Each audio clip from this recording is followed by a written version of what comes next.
Captain Minji stared at the strange readings on her screen.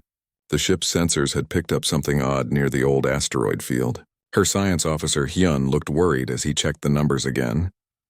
"Captain, these energy readings don't make sense," Hyun said. "There's something big out there, but it's not showing up on our normal scans." Minji had been exploring space for 15 years.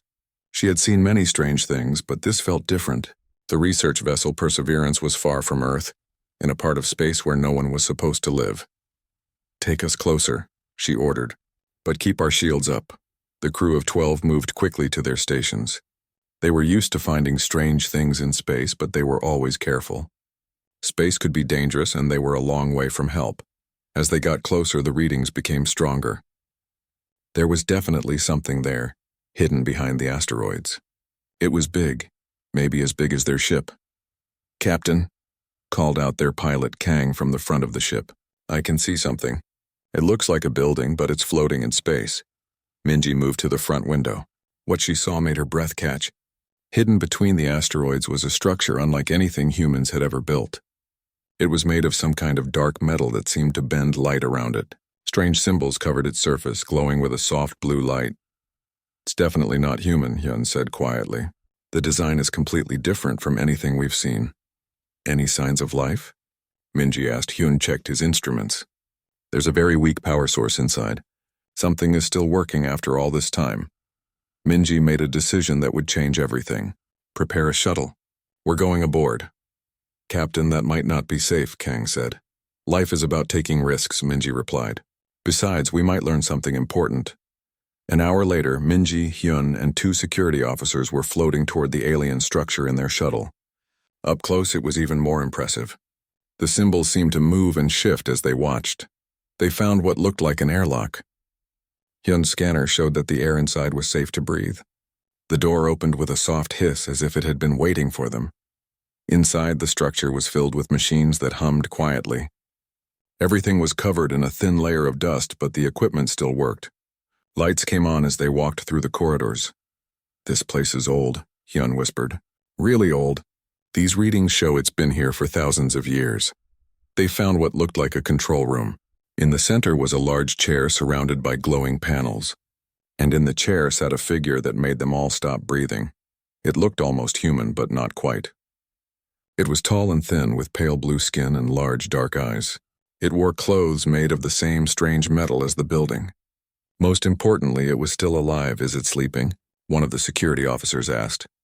Hyun moved his scanner closer. "Not sleeping.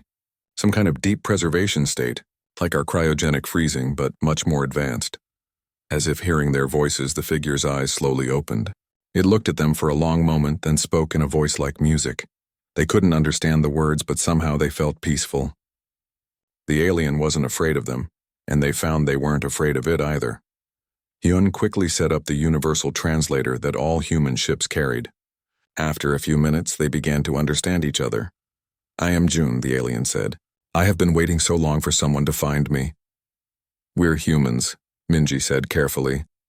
"From the planet Earth. Who are you? What is this place?" June's large eyes filled with something that looked like tears. "Earth, yes, I know of Earth. My people visited your world long ago when your kind was still young." "Your people?" Hyun asked. "The Valari," June said sadly. "I am the last one left. The others are all gone, killed by the hegemony." Minji felt a chill. "What's the hegemony?" 3 races that think they should rule the galaxy," June explained. "They hunt down any species that might become strong enough to challenge them. They destroyed my people because we were too advanced, too dangerous to their rule." "How long have you been alone here?" Minji asked gently. 50,000 of your years," June said. "I have been waiting and watching, hoping that someday I would find a way to complete my mission." "What mission?" June stood slowly, his movements graceful despite his long sleep. He walked to one of the glowing panels and touched it. The room filled with images, pictures of space, planets, and strange aliens. "Long ago, some of my people crashed on your world," he said. "They were hurt and lost far from home. But your ancestors helped them. They shared food when they had little. They protected my people from dangerous animals. They kept them safe until rescue came." The images showed primitive humans helping tall, blue-skinned aliens. Minji recognized some of the clothing and tools as being from ancient Korea. A woman named Nari led her tribe to save my people, June continued. Before we left Earth, we made a sacred promise. We swore the Kethamori, the life debt. If humanity ever reached the stars, we would repay their kindness 1,000-fold. But your people are gone, Hyun said quietly.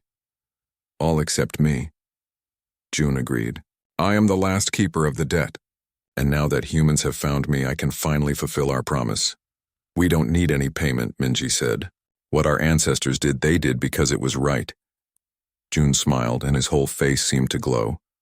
That is exactly what Nari told my people. She said helping others was just what people do.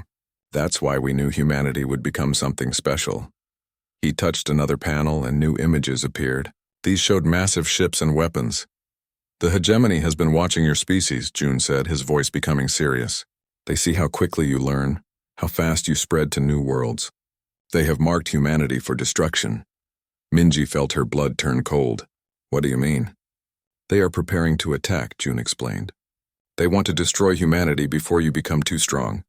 But I can help you. Hidden throughout this part of space are caches of Valari technology, weapons and tools my people left behind. With these, humanity might have a chance. Why should we trust you? Asked one of the security officers. June walked to another panel and pressed his hand against it. A small device appeared, glowing with inner light. He handed it to Hyun. Point this at the wall, June said. Hyun did as instructed. The device made a soft humming sound, and suddenly Hyun's hand passed right through the solid metal wall. Phase technology, June explained. This is just a simple tool. The weapons caches contain much more powerful devices. Minji stared at the impossible sight of Hyun's arm disappearing into solid metal. This was technology beyond human understanding. What do you want from us? She asked. Help me complete one final mission, June said. The hegemony has something that belongs to my people. The memory cores. They contain all the knowledge of the Valari and the wisdom of many other races that the hegemony destroyed. If we can recover them, humanity will have the tools to not just survive but to free the entire galaxy. Where are these memory cores? On Kethvar, the fortress world of the hegemony. It is the most heavily defended place in the galaxy. The room fell silent. Minji looked at her crew, then back at June. If we help you, she said slowly, you'll share this technology with humanity? Everything, June promised. It is the least I can do to honor the debt my people owe yours. Minji made her decision. Then we better get back to Earth and tell them what's coming. As they prepared to leave, June looked one last time at his ancient home. He had waited 50,000 years for this moment. Soon the debt would be paid, and the galaxy would see what humanity could become when they fought for something bigger than themselves. The stars had no idea what was coming. Admiral Seok stared at the report on his desk for the third time. Even reading it again, he could barely believe what Captain Minji had found. An alien survivor, ancient technology, and a warning about an enemy that wanted to destroy humanity. You're sure about this? He asked General Yuna, who sat across from him in the military headquarters on Earth. Minji has never lied to us, Yuna replied. And the video recordings are clear. This June creature demonstrated technology we can't even understand. Seok rubbed his tired eyes. As head of Earth's Unified Defense Command, he had to make the hard decisions. But this was beyond anything he had prepared for. Show me the demonstration again, he said. The room's holographic display activated, showing June placing his hand on a strange device. On the screen they watched as the alien made solid metal act like air, allowing objects to pass right through it. Our scientists have been studying this for 3 days, Yuna explained. They can't figure out how it works. The device seems to change the basic rules of physics. And this June says his people have left caches of weapons like this throughout space. More advanced than this, Yuna confirmed. According to him, this is just a simple tool. Before Seok could respond, an aide rushed into the room. Admiral, we're receiving an urgent message from the outer colonies. Something's happening near the Krex border. The display changed to show a live transmission from New Busan, one of humanity's newest colony worlds. The face of Governor Han appeared on screen, but he looked terrified. Earth Command, we have a problem, Han said, his voice shaking. Our long-range sensors are picking up massive energy signatures approaching our system. Ships, Admiral, hundreds of them, and they're not human. Seok felt his stomach drop. How long until they arrive? 6 hours, maybe less. Admiral, these ships are huge. Our entire defense fleet looks like toys compared to them. The transmission ended in static. Seok and Yuna looked at each other, both thinking the same thing. It's starting, Yuna said quietly. Just like June warned. Get me Captain Minji immediately, Seok ordered, and prepare the defense fleets. Even if we can't win, we have to try. Far away in space, the hegemony fleet moved toward New Busan like a dark cloud. The ships were massive, each one the size of a small city. At the front of the fleet, Commander Vextar of the Krex stood on the bridge of his flagship. Vextar was typical of his species, 8 feet tall, covered in thick scales with claws that could cut through steel. The Krex were the warriors of the hegemony, and they took pride in destroying other races. How long until we reach the human colony? He asked his second-in-command. 5 hours, Commander. Our intelligence says they have only a small defense force. This should be easy. Vextar nodded. The plan was simple. Destroy this colony quickly and completely, then move on to the next human world. Within a year, the human species would be extinct just like so many others. What do we know about these humans? He asked. Young species, Commander. They've only been in space for a few hundred years. Their technology is primitive compared to ours. They shouldn't be able to hurt us. Good, but don't get overconfident. Even young animals can bite when cornered.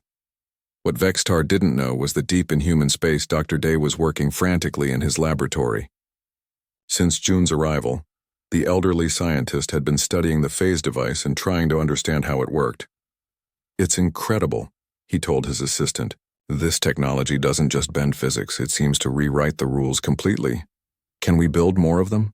His assistant asked. I think so, but it will take time. Maybe weeks or months to understand the principles. We might not have that long, came a voice from the doorway.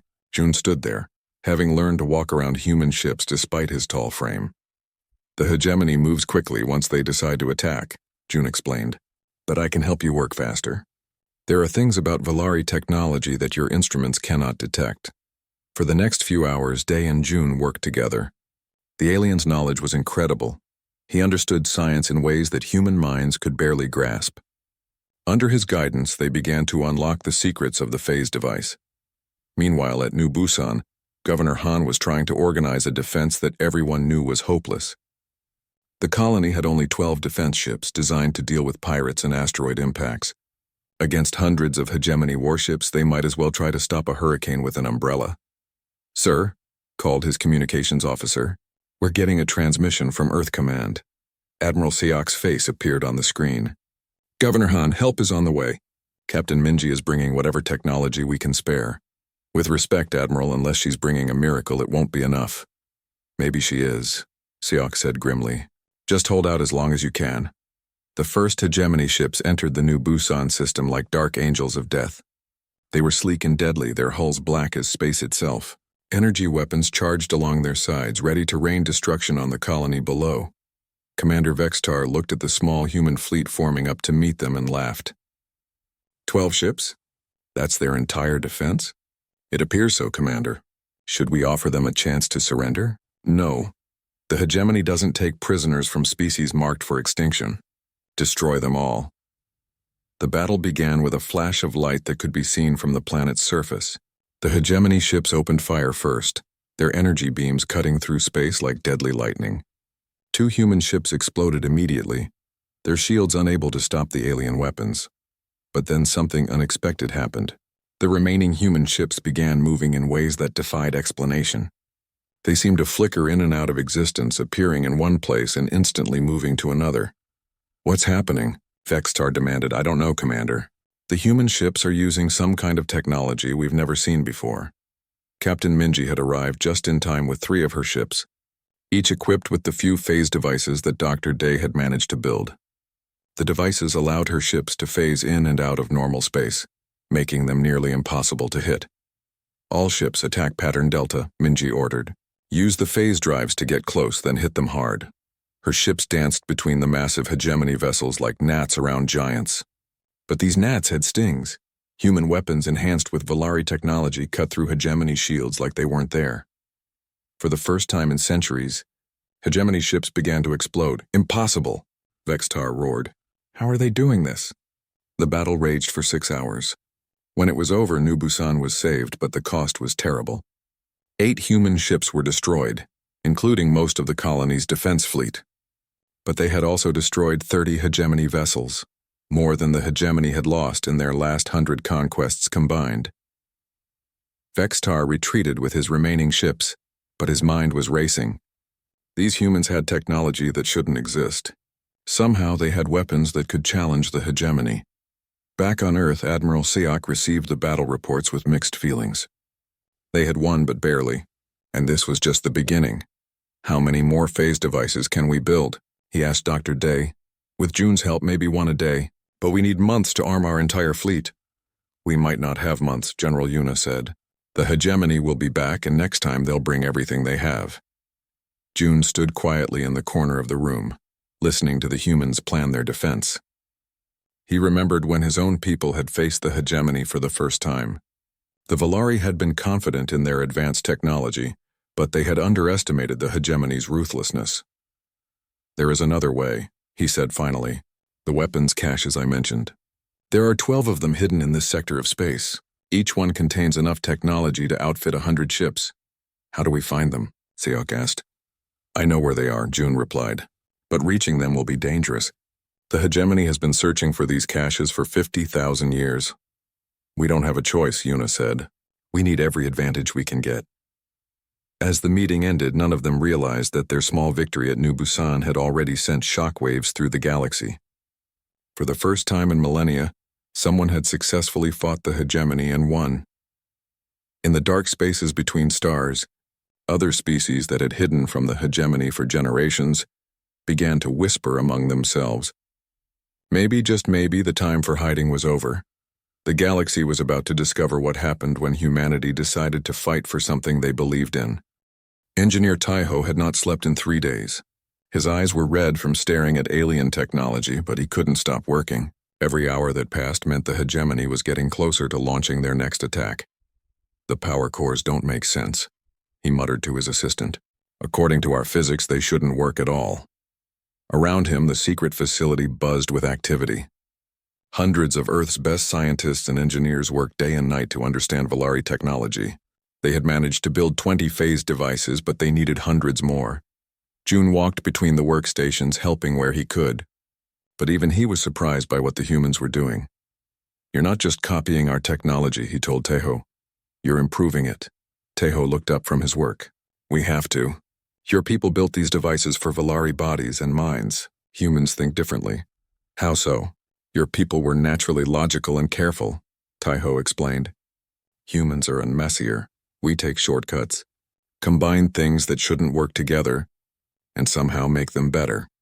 To prove his point, Taiho showed June a device that looked completely different from the original Valari phase technology. Instead of smooth curves and elegant lines, it was a mix of human engineering and alien science.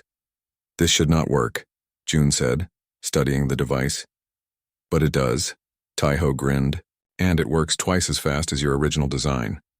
Across the facility, Commander Su was training the first groups of human soldiers in Valari combat techniques. The training was unlike anything the military had ever seen. Forget everything you know about fighting, Su told her trainees. Valari combat isn't about strength or firepower. It's about being where your enemy doesn't expect you to be. She demonstrated by activating a personal phase device. One moment she was standing in front of the soldiers, the next she was behind them, having walked through a solid wall. The hegemony fights like a hammer, she continued. They use brute force to crush their enemies. We're going to fight like water, flowing around their strength and hitting their weak points. Private Kang raised his hand. Commander, what if they adapt to our tactics? Then we adapt faster, Su replied. That's what humans do best. While Earth prepared for war, Captain Minji was leading a dangerous mission to recover the first Valari weapons cache. Her ship moved carefully through an asteroid field where June said the cache was hidden. With her were pilot Rena, marine specialist Bomb, and June himself. The alien had insisted on coming, saying that only he knew the exact location and security codes. There. June pointed to what looked like an ordinary asteroid. Inside that rock, Rena flew their shuttle closer. As they approached, the asteroid began to change. Its surface shifted and flowed like liquid, revealing a hidden entrance. Incredible, Bomb whispered. It was completely invisible until we got close. Inside the cache, they found wonders that made human technology look like stone tools. There were weapons that fired beams of pure energy, armor that could stop any attack, and devices that seemed to bend space itself. But the greatest treasure was something June called a reality anchor. What does it do? Minji asked, looking at the pyramid-shaped device. It locks the laws of physics in place, June explained. Some hegemony weapons work by changing how reality behaves in small areas. A reality anchor prevents that. As they loaded the technology onto their ship, none of them noticed the small probe watching them from the edge of the asteroid field. The hegemony had finally found one of the caches. Commander Vextar received the probe's report with growing anger. Not only had the humans discovered Valari technology, they were actively collecting it. How many caches are there? He asked his intelligence officer. Unknown, Commander, but if the humans get access to all of them, they could become a serious threat. Vextar's claws scraped against the metal of his command chair. Then we stop them. Prepare the fleet for a massive assault. I want every human world attacked simultaneously. Commander, that would require pulling ships from other sectors. The Council might not approve such a large operation. The Council doesn't understand what we're facing, Vextar growled. These humans aren't like the other young species we've destroyed. They learn too quickly, adapt too fast. If we don't crush them now, they might actually become dangerous. What Vextar didn't know was that it was already too late. In the 2 weeks since the battle at New Busan, humanity had changed in ways that would shock the galaxy. Dr. Hana had been working with recovered Valari scientific equipment, trying to understand their approach to physics. What she discovered changed everything humans thought they knew about reality. Space and time aren't separate things, she explained to a gathering of Earth's top scientists. They're parts of a larger structure that can be manipulated. She activated a device that created a small sphere of twisted space. Inside the sphere, time moved differently, faster in some places, slower in others. If we can control this effect, she continued, we can create weapons that exist in multiple dimensions at once. A single shot could hit a target from every possible angle simultaneously. The implications were staggering.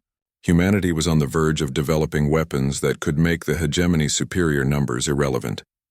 But while Earth scientists worked on new technologies, the rest of humanity was preparing for war in more traditional ways.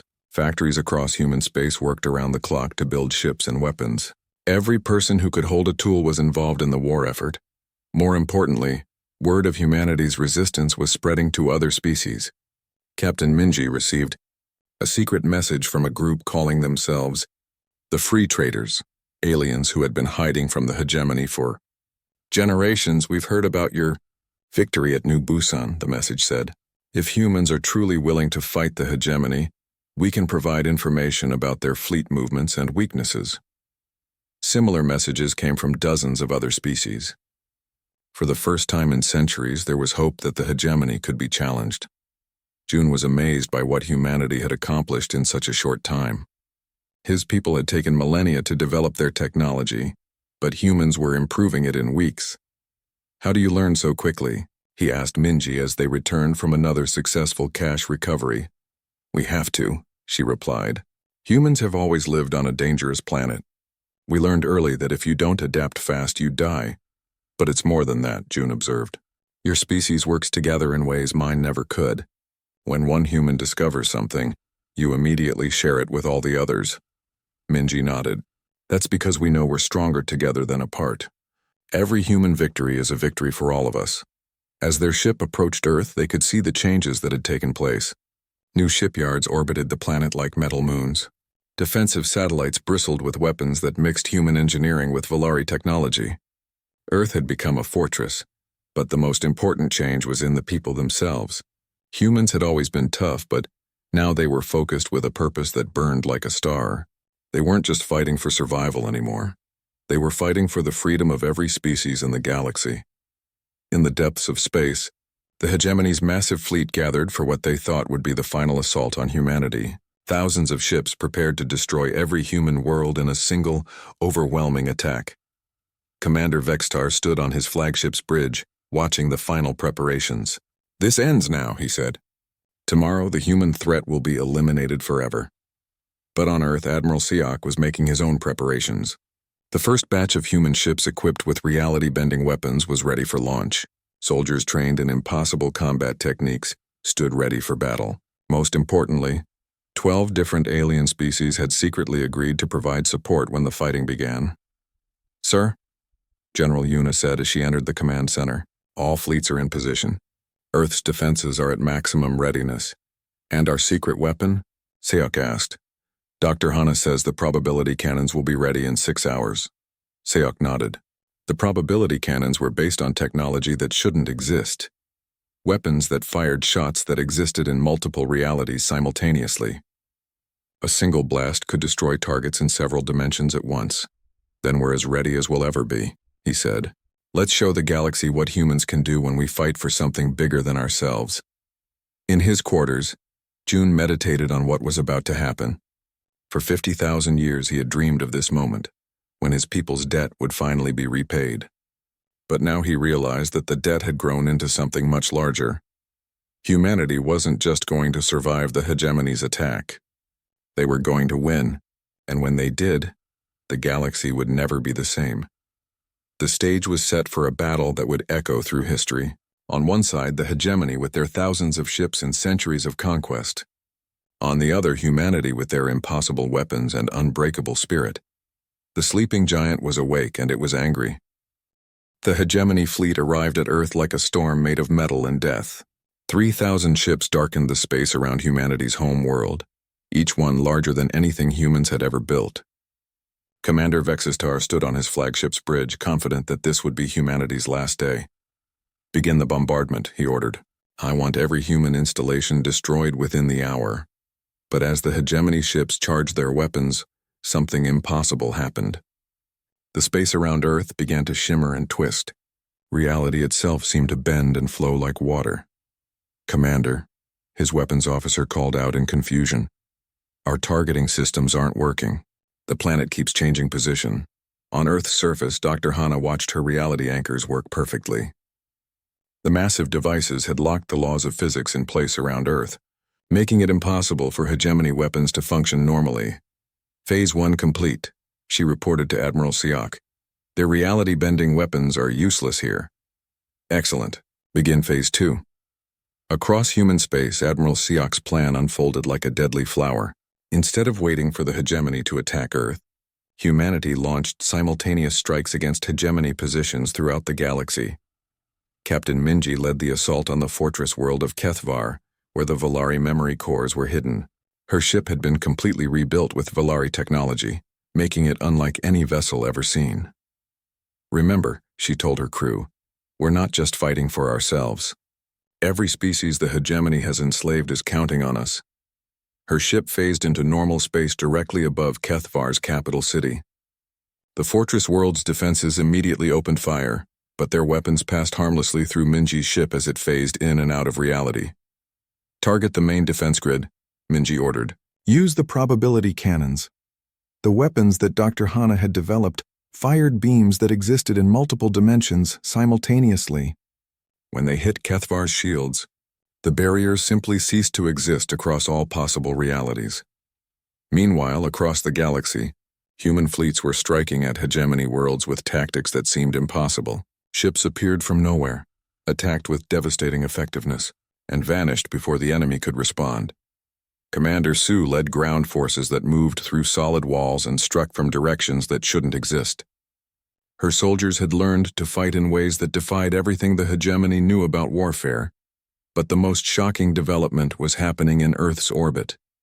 The massive hegemony fleet found itself unable to damage a single human ship. Every time they fired, their weapons either missed completely or passed through their targets without effect. "This is impossible," Vexstar roared. "How are they doing this?" General Yuna, commanding Earth's defense from her flagship, smiled grimly. "They're learning what happens when you threaten humanity's children," she said to her crew. Earth's defenders weren't just using Valari technology. They had improved it beyond anything the original makers had imagined. Human ingenuity combined with alien science had created weapons that could rewrite the rules of combat. On Kethvar, Minji and her team had fought their way to the heart of the fortress. June moved beside them, his face set with determination. After 50,000 years, he was finally going to recover his people's greatest treasure. The memory cores are in the central vault, he told them. But the security will be unlike anything you've faced. He was right. The vault was protected by energy fields that could kill with a touch, robots that moved faster than human eyes could follow, and traps that bent space and time. But humanity had learned to bend those same forces to their will. Marine Bomb used her phase armor to walk through the energy fields. Pilot Rena moved through twisted space as easily as walking through air. Together, they reached the center of the vault. There, floating in a chamber of pure light, were 12 crystal spheres that seemed to contain entire universes. The Volari memory cores pulsed with knowledge accumulated over millions of years. Finally, June whispered, tears streaming down his blue face, my people's legacy will live again. But as they prepared to take the memory cores, alarms began sounding throughout the fortress. The hegemony had realized what was happening and was sending everything they had to stop them. We need to go, Minji said urgently. Now. As they escaped with the memory cores, June made a decision that would change everything. He activated an ancient Volari device that had been hidden in his body for 50,000 years. What are you doing? Minji asked. Paying the debt in full, June replied. The device connected him to every Volari technology cache in the galaxy. Through his sacrifice, he could activate them all simultaneously, sending their knowledge directly to humanity. No, Minji said, realizing what he planned. There has to be another way. This is the way it must be, June said peacefully. My people's promise will be kept. Light erupted from June's body as he channeled the power of an entire civilization. The energy spread across the galaxy faster than thought, reaching every human ship and base instantly. In laboratories across human space, scientists suddenly understood technologies that had puzzled them for weeks. In battle, human soldiers found themselves knowing tactics they had never learned. In the depths of space, hidden Volari weapons came online after sleeping for millennia, but the greatest gift was the knowledge itself. The memory cores didn't just contain Volari science. They held the wisdom of hundreds of species that the hegemony had destroyed over the centuries. As June's life force faded, he smiled at Minji. Tell your people, he whispered, that the Volari are proud to call humanity their friends. The psychic shockwave from June's sacrifice rippled across the galaxy. On every world where the hegemony ruled, enslaved species suddenly felt something they hadn't experienced in generations. Hope. On the prison world of Thais, the reptilian saurians rose up against their guards. On the mining colonies of the Helix Nebula, the insect-like clacks stopped working and turned on their overseers. Across 1,000 worlds, the enslaved remembered what freedom felt like. Back at Earth, the hegemony fleet was in chaos.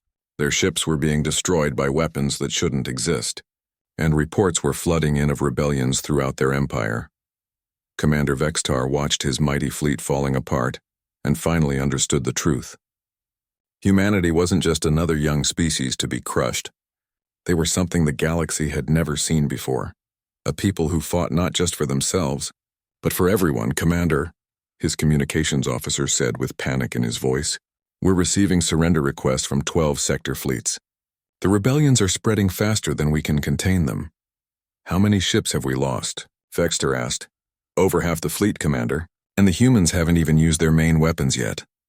As if to prove his point, the space around Earth suddenly filled with human ships that materialized from nowhere. These weren't the small, fast vessels they had been fighting. These were massive warships that dwarfed even hegemony dreadnoughts. This is Admiral Sayok of the Human Defense Force, came a transmission across all frequencies. To all hegemony vessels, you have one chance to surrender. Leave this system immediately and never return, or face complete destruction.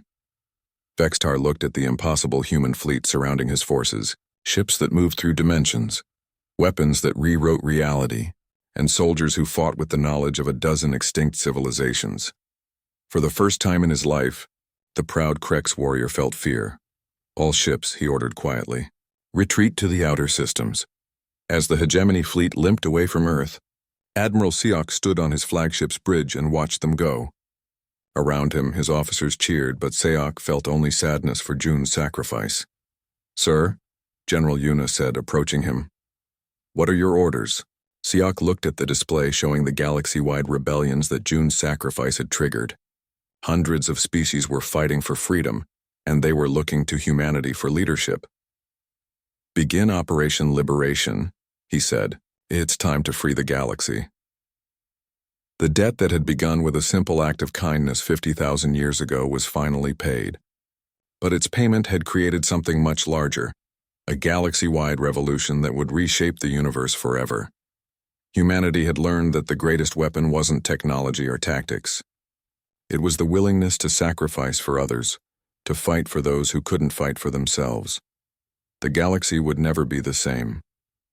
6 months after June's sacrifice, the galaxy was a completely different place. Admiral Minji stood in the command center of Liberation Station, watching reports come in from across known space. Where once the hegemony had ruled with fear, now hundreds of worlds celebrated their freedom. "Ma'am," Communications Officer Rena said, "we're receiving another surrender from the Vorthak 6th Fleet. That makes 47 hegemony fleets that have given up without fighting." Minji nodded, but she felt no joy in these victories. Every hegemony ship that surrendered meant fewer lives lost, but the memory of June's sacrifice still haunted her dreams. "Any word from the peace negotiations on Nexus Prime?" she asked. "The Saurian delegation just agreed to join the Galactic Liberation Front," Rena reported. "That brings our total membership to 212 species. It was incredible. In just 6 months, humanity had gone from being hunted to leading the largest alliance in galactic history." But with that leadership came responsibilities that sometimes kept Minji awake at night.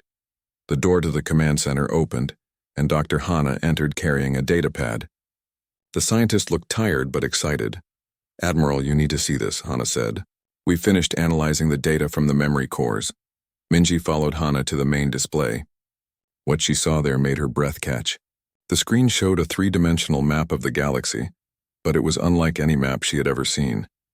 "This is what the Valari discovered over millions of years of exploration," Hana explained. "Every species, every technology, every piece of knowledge from races that existed long before the hegemony. The amount of information was staggering. Medical treatments that could cure any disease, energy sources that could power entire star systems, and technologies that made even advanced Valari science look primitive. We could use this knowledge to make humanity the most powerful force in the galaxy," Hana continued. "Nothing could stop us." Minji studied the display carefully. The temptation was enormous. With this knowledge, humanity could become the new rulers of the galaxy, imposing their will just as the hegemony had done. "What do you recommend, Doctor?" she asked. "We share it," Hana said without hesitation. "All of it. With every species that wants it," Minji smiled. This was why she was proud to be human. When faced with ultimate power, their first instinct was to give it away. "Prepare the data for transmission to all Liberation Fleet members," she ordered. "Full access, no restrictions." On the other side of the galaxy, the remnants of the hegemony were gathering for one final desperate gambit. In a hidden base beyond the galactic rim, the 3 hegemony species met in secret council. "The situation is hopeless," said Vorthak Prime Thinker Zixtal, his many tentacles writhing with agitation. "We have lost 80% of our territory. Our fleets are surrendering rather than fighting." "Then we use the final protocol," growled Krek's war leader Gorthax. "If we cannot rule the galaxy, we ensure no one else can either." The third member of the council, Nethys Mindspeaker Felnox, projected thoughts of cold agreement. "The cascade device is prepared. One activation will trigger a chain reaction that will destroy all higher life forms in the galaxy." The cascade device was the hegemony's ultimate weapon, built during their early years of conquest. It could create a wave of destructive energy that would spread from star to star, killing every intelligent species it encountered.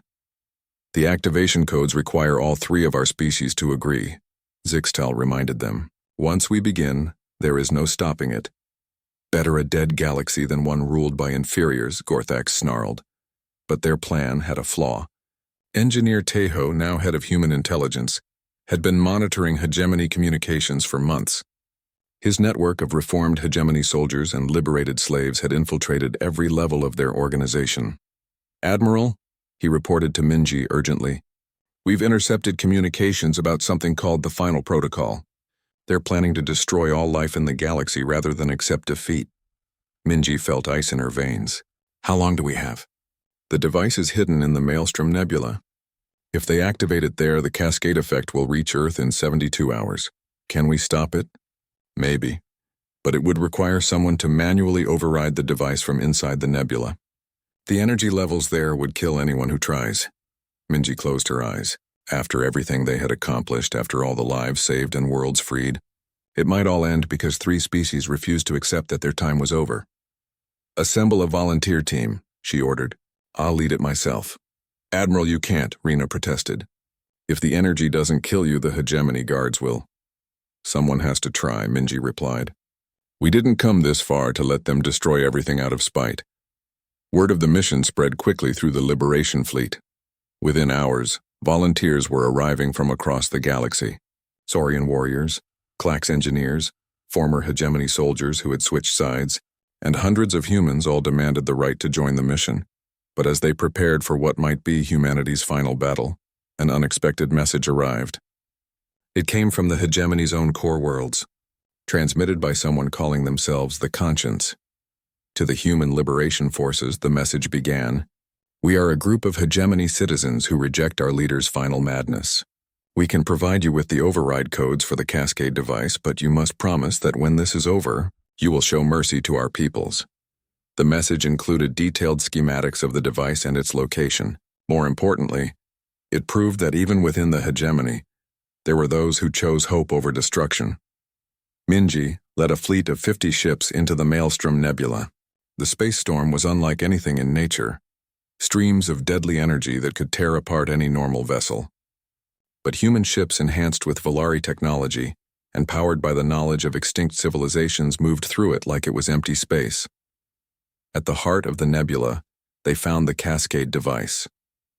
It was enormous, the size of a small moon, and surrounded by the last loyal hegemony fleet. The battle was brief but fierce. Human ships danced between the energy streams while hegemony vessels struggled to maintain position in the chaos. Advanced human weapons made quick work of the enemy fleet, but Minji knew the real challenge lay ahead. The Cascade device was already charging. Energy readings showed it would reach critical mass in less than an hour. Minji and a small team had to get inside and shut it down manually. "The radiation levels in there will be lethal," Dr. Hana warned. "Even our best protection won't last more than 30 minutes. "Then we better work fast," Minji replied. Inside the device, they found the 3 hegemony leaders making their final preparations. The sight that greeted them was both tragic and terrifying. The once mighty rulers of the galaxy had become desperate creatures willing to destroy everything rather than admit defeat. "You're too late," Gorthax roared, raising a weapon. "The cascade cannot be stopped." But Minji had learned something important from June's example. Sometimes the greatest victory came not from fighting but from understanding. "You're right," she said, surprising everyone. "We can't stop the cascade, but we can redirect it." Using the override codes provided by the Conscience, Minji began reprogramming the device. Instead of spreading destruction throughout the galaxy, the cascade energy would be channeled into the nebula itself, harmlessly dispersed in the storm. "What are you doing?" Sixtel demanded. "Giving you a choice," Minji replied. "You can die here as the galaxy's destroyers, or you can live and help us build something better." For a long moment, the 3 hegemony leaders stared at her. They had expected death or imprisonment, not an offer of redemption. "Why?" Felnox asked, the Nethys's psychic voice filled with confusion. "Why show mercy to those who would have destroyed everything?" "Because that's what people do for each other," Minji said, remembering June's words. "And because everyone deserves a chance to be better than they were." The Cascade device powered down safely, its deadly energy dissipating harmlessly into the nebula. The last hegemony fleet surrendered, and the galaxy's oldest tyranny finally came to an end. 1 year later, Minji stood before the first session of the Galactic Cooperative Council. Representatives from over 300 species filled the Great Hall. Species that had been enemies for millennia now working together to build a better future. Humanity held just 1 vote among hundreds, but their moral authority gave their words special weight. When they spoke of cooperation over conquest, of lifting others up instead of tearing them down, the galaxy listened. "The hegemony taught us that strength comes from fear," Minji said in her address to the council. "But we have learned that true strength comes from hope, from the willingness to help others, even when they cannot help us in return."